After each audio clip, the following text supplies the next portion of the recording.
Welcome back and thank you for joining me. On today's episode of Bible Blueprint of the Old Testament, we are looking at the book of Esther. Now, Esther is 17th in order of the Old Testament. There are 10 chapters in the book of Esther, and the type of book it is history, an overview of Esther. The book of Esther takes place following the end of the Great Exile, when the remnant of Judah is returned to Jerusalem. Its location is Susa, or Persia, which would be modern-day Iran. The king unknowingly signs a decree containing the proposed genocide of all the Jews in Persia.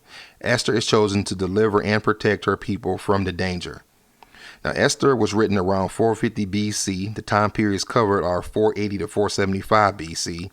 The author is unknown, scribe in the court of the king of Persia, Queen Esther's husband.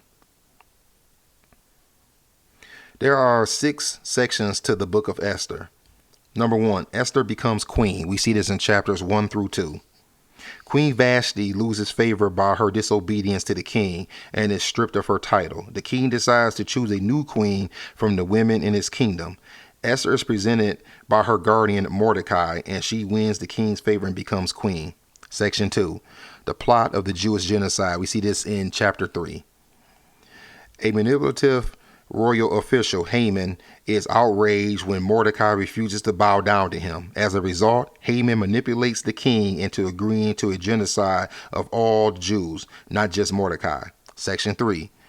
Esther agrees to help her people. We see this in chapter 4.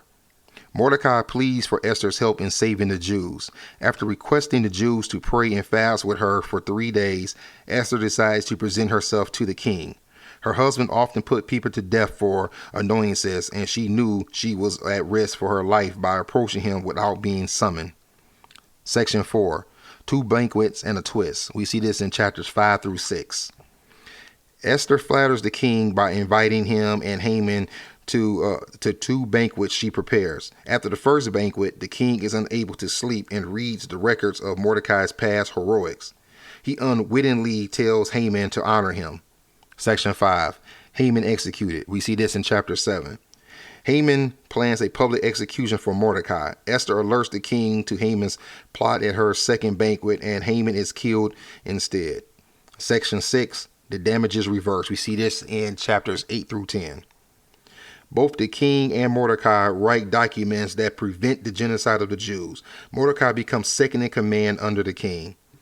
That brings us to the end of our overview of the book of Esther. That's all for now. God bless.